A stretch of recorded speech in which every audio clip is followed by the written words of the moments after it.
Hello children and welcome back to my channel and I hope you have been hale and hearty and you are enjoying yourself.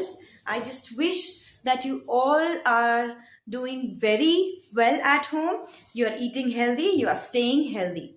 So children, this week I'm going to take your SST next sessions video, and in this video we are going to talk about something related to parallels and meridians, but in different ways. It is a segment of the same, but it has more variety and it has more segments and more categories on related to the earth, related to the climate, related to the weather. So let's get started. Okay. Right, children, we've studied about weather and climate in our previous sessions, in our previous videos. Plus, we've also studied in our classes what is a weather and what is a climate. You know that what is a weather and you know what is a climate. You know that weather is the condition of air, temperature, wind, air pressure, rainfall in the atmosphere at a given place and time. But when we talk about climate is a condition that prevails over the area for a longer period of time and for a longer duration. Like I told you, it changes, it keeps on changing. So weather and climate are two different aspects. So let's learn about this climate, the different zones. Today we are going to study about the different climatic zones which happen in the environment, in the atmosphere. So let's learn about it. All right. So children, the earth is divided into three climatic or heat zones. The division is divided on the intensity of sunlight received at a particular place. Like I told you in the previous lessons that equator receives maximum sunlight, and the top, that is the northern area, and the southern area, they receive slightly lesser amount of sunlight than compared to the equator. So the shape of the earth is also important, because it helps in surpassing the sunlight. Since it is curved and the rays of the sun have to travel at a greater distance in a slanting manner to reach the higher altitudes, the zone is divided into three areas. First is the torrid zone, the tropical zone, the temperate zone, the temperate region, and the frigid zone, the polar region. So let's study about the torrid zone. The torrid zone lies on both the sides of the equator. You can see on the screen, it lies in both the sides of the equator. It lies, you can see on the screen, it lies between Tropic of Cancer and the Tropic of Capricorn in the south. One in the north and one in the south. Now this particular zone has four different regions. What does it have? It has four different regions. That is equatorial region, tropical region, hot deserts, and tropical grasslands. So children, equatorial region. In this equatorial region, the climate is very hot and humid. Plus wildlife is evergreen forests, and mainly it has land animals and water animals. People are very few and mostly tribals are here. Then when we talk about the second type, that is tropical, here they have hot summers and trees are basically deciduous trees. Farmers and workers basically reside in this area. Then hot deserts, you know how deserts are. Deserts are quite hot and they are dry with no rainfall. Sparsely populated. People are living from one place to the other and in groups, small groups. Plus plants, you know which plants? Cactus, they basically grow there, which have long roots so that the water can be picked up from the root and given to the plant. Then the last type of this zone we have is tropical grassland. It has tall grasses with acacia tree. And people who look after cattle, they are herdsmen, they reside in this place, children. Next is our temperate zone. Temperate zone. The temperate zone, it lies between the torrid and frigid zone in both the hemispheres.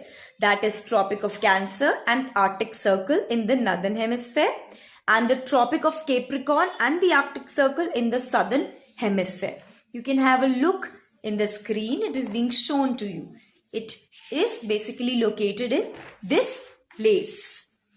These regions are famous for grasslands that are known by different names in different countries. First, they are known as prairies in North America. Then they are known as pampas in South America, veld in South Africa, steppes in Russia, downs in Australia. So these have been given different, this temperate zone has been given different types of names in different countries. So let's talk about the climate. Climate is not very hot nor very cold because the distance from the equator,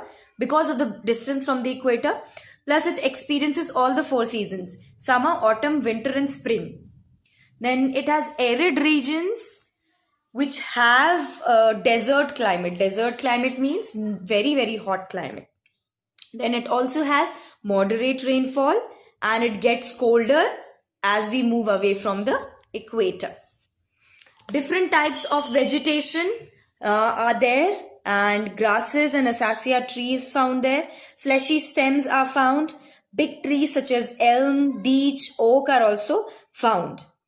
Trees are also found, deciduous, coniferous. These are the trees which are found in these areas. Wildlife, both animals in both the hemispheres are found. Northern giant panda, meat-eating animals, elk, bison, grizzly bears are found. In southern areas, kangaroo, koala, bears, wallabies, all these animals are found. Then the people related to this zone, temperate zone, basically are farmers of merchandised farms, then working population in both hemispheres. Southern hemisphere, dry and arid areas, has an additional category of wandering population. The people keep moving from one place to the other. They are nomadic people. They are nomads. They keep moving from one place to the other. Then we'll talk about the frigid zone. The last zone is frigid zone, children. The frigid zone lies between the Arctic Circle, you can see on the screen, and the North Pole in the northern hemisphere, and the Arctic Circle and the South Pole in the southern hemisphere. It is found here. Then the location of the frigid zone includes northern parts of Asia, Europe and North America and the Arctic area. The southern frigid zones include the continent of Antarctica. Then very cold, climate is very cold, sometimes frozen and dry. Strong winds keep on blowing, blizzards do blow there. Northern hemisphere, sometimes snow melts and comes down. Then southern hemisphere is completely frozen. Then areas around the poles are always frozen, and these are known as polar ice caps. Antarctica is called the frozen continent just because of this, because it is covered with ice caps. Both the poles are frozen. North Pole is frozen water and South Pole is frozen land. The water gets completely into ice as in the northern area, plus in the southern area the land completely gets frozen up. Then the wildlife, children. We have different wildlife in this sector also, this area also. In the northern hemisphere, birds, butterflies, polar bears, reindeer, walrus, these are found. In the northern hemisphere, migratory birds are basically found here, like petrel, tern, cormorant, albatross. Sea animals are found, plus elephant, seal, whales, penguins. These are all found in this area. The people living in this area are hunters and fishermen. They are basically hunters and they are fishermen. They live near the coastline, and in the southern hemisphere there is no settled population. They keep moving from one place to the other in search of food, in search of different stations. Then it is a very difficult zone to survive. Frigid zone, you get frozen, you cannot survive in this frigid zone. So this is a very short topic, children. You can understand this topic with the help of diagrams also. So let me tell you with the help of diagram. Have a look.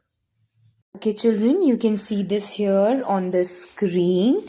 The different heat zones which are found here. The torrid zone, which lies on the both the sides of equator, that is here and here. It lies on the both sides. The green thing is the torrid zone, which lies on both the sides of the equator, plus it lies on the tropic or between the Tropic of Cancer and Tropic of Capricorn. This is the torrid zone, children.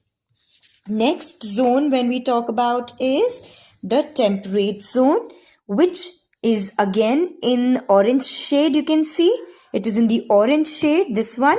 This is the temperate zone. Again, it is divided into two parts, that is in the northern hemisphere and in the southern hemisphere. It lies between the torrid and frigid zones, and in both the hemispheres, like I told you, between the Tropic of Cancer and Tropic of Capricorn, and Arctic Circle and Antarctic Circle. This is the temperate zone which lies here. Last zone which I would like to tell you about is the frigid zone. The frigid zone lies between the Arctic Circle and the North Pole in the northern hemisphere. Here you can see these are the two frigid zones. It lies between the Arctic Circle. If you talk about the northern hemisphere, then it lies between Arctic Circle and North Pole. When we talk about southern pole, it lies between Antarctic Circle and South Pole. So these are the three important zones of the earth which helps in setting up the climate. Hope you understand it and you are able to learn it. Thank you, children.